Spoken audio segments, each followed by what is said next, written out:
Bugün sizinlə Azərbaycan Respublikası Konstitusiyasının məhkəmə hakimiyyətinə həsr olunmuş 7-ci fəslinin, belə deyə, dərinliklərinə baş vuracaq. Salam, bəli, çox mühüm bir fəsil. Mənbəmiz elə Konstitusiyanın öz maddələridir. Məqsədimiz də təkcə maddələri oxumaq yox, həm də bu vacib hakimiyyət qolunun, yəni məhkəmə hakimiyyətinin necə qurulduğunu, hansı prinsiplərə söykəndiyini anlamağa çalışmaqdır. Əlbəttə, çünki bu maddələr əslində ölkədə ədalət mühakiməsinin təməlini qoyur. Onlar, necə deyim, sadəcə qaydalar yığını deyil. Elədir, məhkəmə sisteminin fəlsəfəsini, müstəqillik təminatlarını göstərir. Gəlin elə başlayaq. Bəli, gəlin addım-addım, maddə-maddə baxaq, görək Konstitusiya bizə nə deyir. Başlayaq elə təməldən, maddə 125-dən. Deyir ki, məhkəmə hakimiyyətini ədalət mühakiməsi yolu ilə yalnız məhkəmələr həyata keçirir. Bu, yalnız sözü, deyəsən, açar sözdür. Tamamilə. Bu, məhkəmə hakimiyyətinin müstəsnalığını vurğulayır, yəni başqa heç bir orqan bu işi görə bilməz. Hakimiyyət bölgüsünün bariz nümunəsi. Bəli. Və Konstitusiya konkret məhkəmələri də sadalayır. Ən yuxarıda Konstitusiya məhkəməsi, Ali məhkəmə, sonra apellyasiya məhkəmələri, ümumi məhkəmələr və digər ixtisaslaşmış məhkəmələr. Məsələn, inzibati və ya kommersiya məhkəmələri kimi. Bəli, məhz onlar. Bu iyerarxiya və ixtisaslaşma əlbəttə işlərin daha effektiv, daha peşəkar baxılması üçündür. Maraqlıdır ki, maddədə həm də icraat formaları, konstitusiya, mülki, cinayət və s. göstərilir və cinayət prosesində prokurorluq və müdafiə tərəfi ayrıca qeyd olunur. Niyə məhz cinayətdə? Çox vacib məqamdır. Çünki cinayət prosesi birbaşa insanın azadlığı ilə bağlıdır. Ona görə burada tərəflərin bərabərliyi, yəni o məşhur çəkişmə prinsipi xüsusi önəm daşıyır. Yəni, ittihamla müdafiə bərabər olmalıdır. Elədir. Konstitusiya bunu lap başdan təsbit edir. Bir də fövqəladə məhkəmələrin yaradılmasının qadağan edilməsi. Bu da var idi. Və məhkəmə səlahiyyətlərini qeyri-hüquqi yollarla dəyişdirməyin yol verilməzliyi. Bunlar da sistemin sabitliyi, qanunun aliliyi üçün çox mühüm təminatlardır. Maddədə bir əlavə də var idi, deyəsən 2009-cu ildə edilmişdi. Məhkəmə icraatı həqiqətin müəyyən edilməsini təmin etməlidir. Bu nə deməkdir praktikada? Bu, əslində, ədalət mühakiməsinin son hədəfini vurğulayır. Yəni, məhkəmə təkcə formal qaydalara əməl etməməlidir. Həm də işin faktiki hallarını obyektiv araşdırıb, həqiqətə mümkün qədər yaxınlaşmalıdır. Yəni, ədalətli qərarın özəyi budur. Aydındır. Yaxşı, bəs bu məhkəmələrdə kimlər hakim ola bilər? Maddə 126 bu tələblər müəyyən edir. Standartlar, deyəsən, yüksəkdir. Bəli, çünki məsuliyyət də çox böyükdür. Tələblər. Azərbaycan vətəndaşı olmaq, seçkilərdə iştirak hüququ, yəni fəaliyyət qabiliyyətli olmaq, ali hüquq təhsili və ən azı 5 il hüquqşünas kimi iş təcrübəsi. Bu 5 illik təcrübə tələbi yəqin ki, vacibdir, təkcə nəzəriyyə yox. Elədir. Namizədin hüququn tətbiqi ilə bağlı müəyyən bir yetkinliyə çatmasını təmin edir, belə deyək. Qeyd etdiniz ki, əvvəllər yaş həddi də var idi, 30 yaş, amma sonra götürülüb, maraqlıdır, niyə? Dəqiq səbəbi Konstitusiyada yazılmır. Amma ehtimal ki, əsas diqqət yaşdan çox namizədin peşəkarlığına, təcrübəsinə yönəlib. Yəni, 5 il təcrübəsi olan daha gənc, amma bacarıqlı hüquqşünaslarında yolu açılsın deyə. Məntiqlidir. Tələblərlə yanaşı hakimlərə ciddi məhdudiyyətlər də var. Başqa vəzifə olmaz, elmi, pedaqoji, yaradıcı iş xaric. Başqa qazanc güdən iş olmaz, siyasət olmaz, partiya olmaz. Bunların məqsədi nədir? Məqsəd çox aydındır. Hakimin tam müstəqilliyi və qərəzsizliyi. Hakim heç bir kənar təsirə məruz qalmamalıdır. Nə siyasi, nə iqtisadi, nə də başqa bir təsir. Diqqəti ancaq işdə və qanunda olmalıdır. Məhz elə. Bu məhdudiyyətlər potensial maraqlar toqquşmasının qarşısını alır. Ona görə də yalnız maaş və o istisna fəaliyyətlərdən gəlir əldə edə bilərlər. Bu məhdudiyyətlər bizi elə birbaşa növbəti bəlkə də ən vacib maddəyə gətirir, maddə 127, hakimlərin müstəqilliyi və ədalət mühakiməsinin əsas prinsipləri. Konstitusiya bu müstəqilliyi necə təmin edir? Sadəcə deyir ki, müstəqildirlər, yoxsa... Yox, sadəcə demir. Konkret təminatlar verir. Birincisi, hakimlər müstəqildir, bəyan edir. İkincisi, onlar yalnız konstitusiyaya və qanunlara tabedirlər. Bu çox vacibdir. Yəni, heç kim onlara göstəriş verə bilməz. Bəli. Üçüncüsü, səlahiyyət müddətində dəyişilməzdirlər. Yəni, qanuni əsas olmadan vəzifədən çıxarıla bilməzlər. Bu da hakimin qorxmadan qərar verməsi üçündür. Və müdaxilə qadağası. Əlbəttə, maddə birbaşa deyir ki, məhkəmə icraatına hər hansı bir müdaxilə, təzyiq, təsir, hədə yol verilməzdi. Bu artıq konkret hüquqi qadağadır. Deməli, həm statusu qoruyur, müstəqil, dəyişilməz, həm də fəaliyyət mühitini, yəni müdaxiləsizliyi. Bəs ədalət mühakiməsinin digər prinsipləri, onlar da 127-dədir. Bəli. Və bunlar da, necə deyim, demokratik məhkəmənin əlifbasıdır. Qanun və məhkəmə qarşısında hamının bərabərliyi, statusundan asılı olmayaraq. İşlərə açıq baxılması, amma istisnalarla. Düzdür.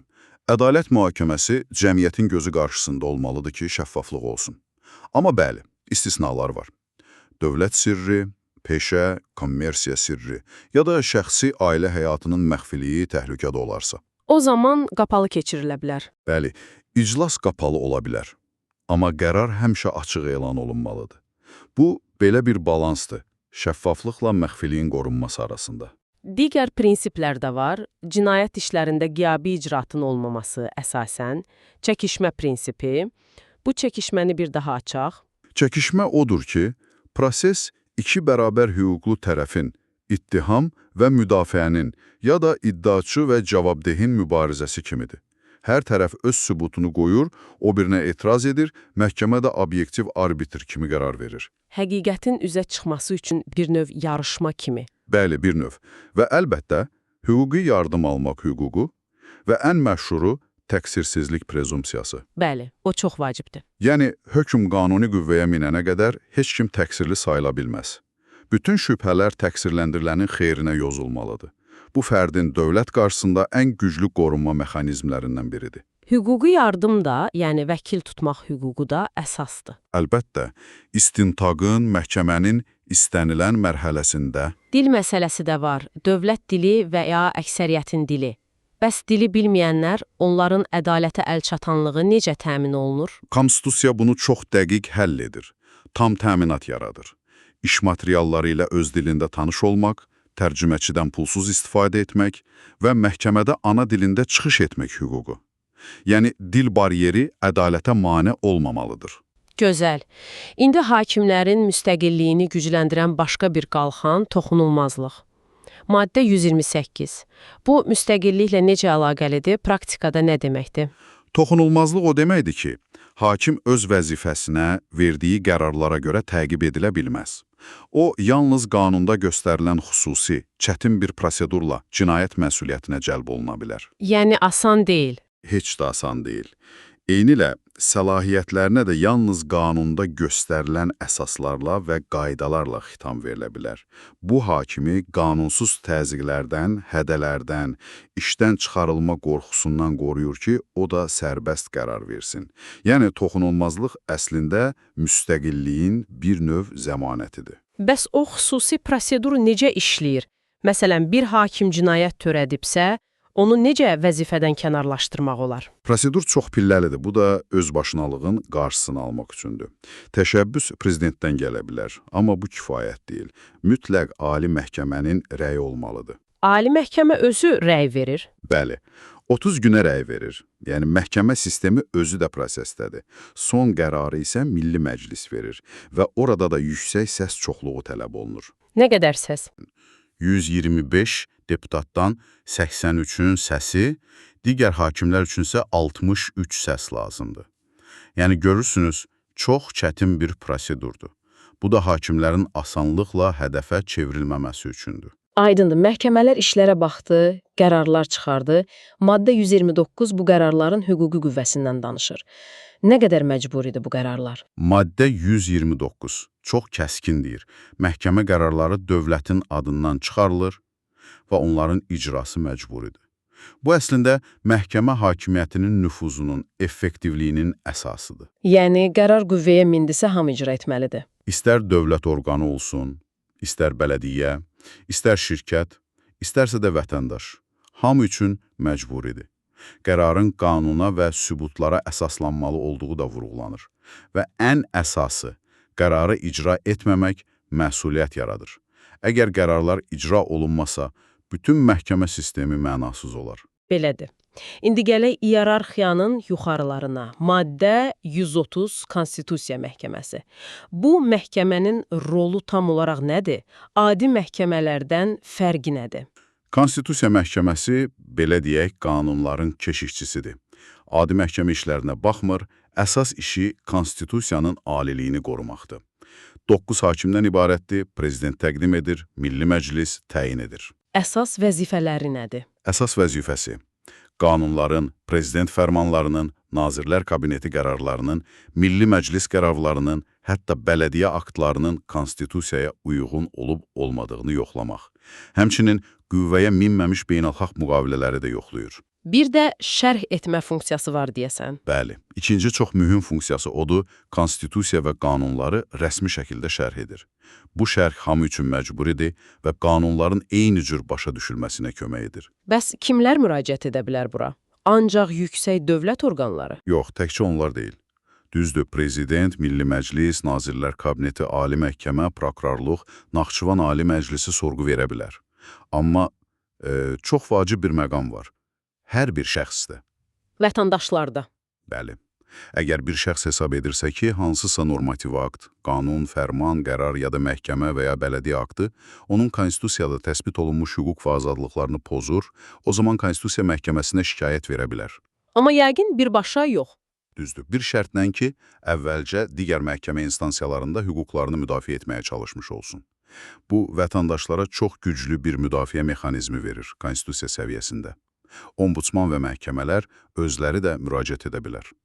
Yaxşı, məhkəmə bir qanunu konstitusiyaya zidd hesab etdi. Nəticəsi nə olur? Qərar qətidir, şikayət verilmir, dərhal qüvvəyə minir və rəsmi dərc olunmalıdır. Əgər bir akt və ya onun hissəsi konstitusiyaya ziddirsə, o məhkəmənin qərarında göstərilən tarixdən qüvvədən düşmüş sayılır.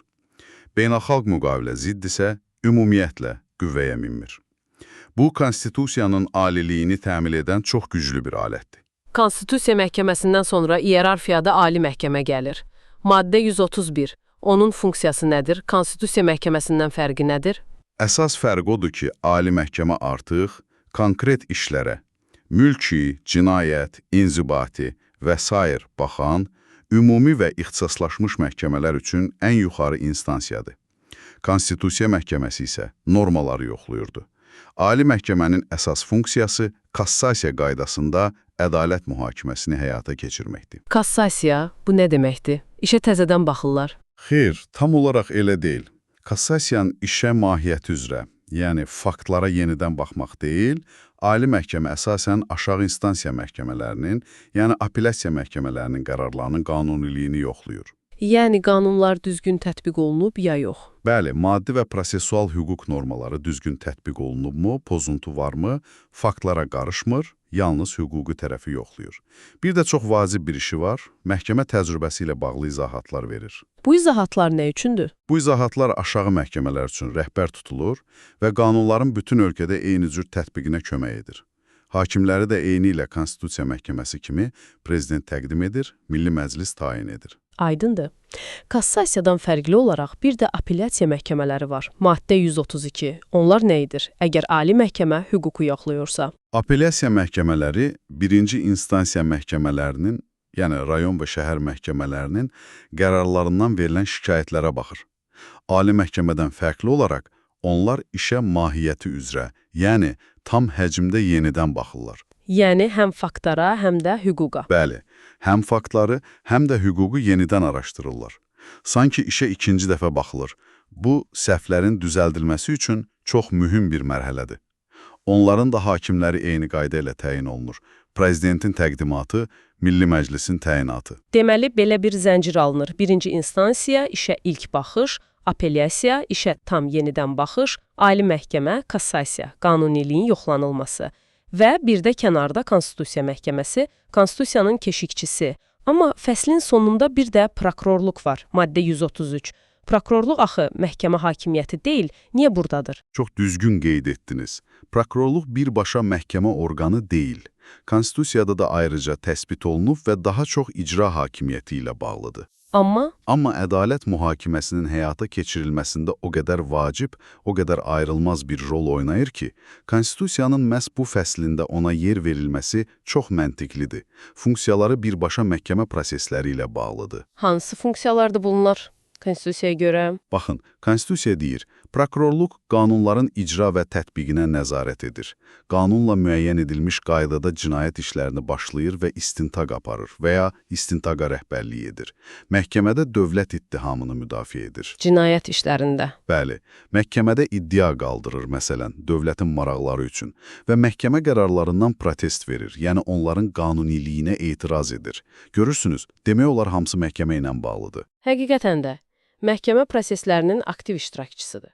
Bəs quruluşu necədir? Kimə tabedir? Konstitusiya prokurorluğu vahid mərkəzləşdirilmiş orqan kimi müəyyən edir. Yəni, bütün aşağı prokurorlar baş prokurora tabedir. Baş prokuroru isə prezident təyin edir, amma Milli Məclisin razılığı ilə. Vəzifədən azad etmədə eyni qaydada? Bəli. Baş prokurorun müavinləri, ixtisaslaşmış prokurorluqların rəhbərləri və Naxçıvan prokuroru da baş prokurorun təqdimatı ilə prezident tərəfindən təyin edilir. Digər prokurorlar isə baş prokuror prezidentin razılığı ilə təyin edir. Bu mexanizm göstərir ki, prokurorluq müəyyən müstəqilliyə malik olsa da, dövlət başçısı ilə sıx bağlıdır. Beləliklə, Konstitusiyanın 7-ci fəslini əsasən nəzərdən keçirdik. Məhkəmə sisteminin aydın iyerarxiyası var, Konstitusiya məhkəməsinin xüsusi yeri var, hakimlərin statusu yüksəkdir, tələblər, məhdudiyyətlər var. Və ən əsası, müstəqilliklərini, qərəzsizliklərini təmin etməyə yönəlmiş konstitusion təminatlar, dəyişilməzlik, toxunulmazlıq, müdaxilə qadağası. Ədalət mühakiməsinin təməl prinsipləri bərabərlik, aşkarlıq, çəkişmə, müdafiə, təqsirsizlik prezumpsiyası və prokurorluğun bu sistemdəki yeri. Hamısı Konstitusiyada var. Bəli, kağız üzərində kifayət qədər əhatəli, demokratik prinsiplərə söykənən bir çərçivədir. Bütün bu qaydalar, təminatlar, məhkəmələrin yalnız qanuna tabe olması, hakimlərin müstəqilliyi, qərarların məcburiliyi, tərəflərin bərabərliyi, təqsirsizlik prezumpsiyası kimi dəyərlər, nəzəri olaraq qanunun aliliyini və insan hüquqlarının effektiv müdafiəsini təmin etməlidir. Və bu prinsiplər bir-biri ilə əlaqəlidir. Müstəqillik toxunulmazlıqla güclənir. Məcburi qərarlar məhkəmə hakimiyyətini effektiv edir. Sistem belə qurulub. Elədir. Sistemin işləməsi üçün bu əlaqələr vacibdir. Bugün biz Azərbaycanın məhkəmə hakimiyyəti sistemini konstitusiya səviyyəsində onun təməl prinsipləri, quruluşu baxımından təhlil etdik. İndi sizə, dəyərli dinləyicimizə bir düşüncə toxumu əkmək istərdik. Bütün bu konstitusiyada yazılan yüksək ideallar, məhkəmənin əsl müstəqilliyi, proseslərin ədalətliliyi, şəffaflığı, qərarların qanuniliyi, gündəlik həyatda ədalət axtaran hər bir vətəndaş üçün real təcrübədə tam şəkildə əks olunması nə qədər vacibdir? Və bunun üçün, yəni bu konstitusion çərçivənin praktikada daha da effektiv işləməsi, bu idealların belə deyək, reallığa tam çevrilməsi üçün hansı mexanizmlər mövcuddur və ya sizcə daha da gücləndirilə bilər? Bəli, bu həqiqətən də üzərində düşünməyə dəyər bir sualdır.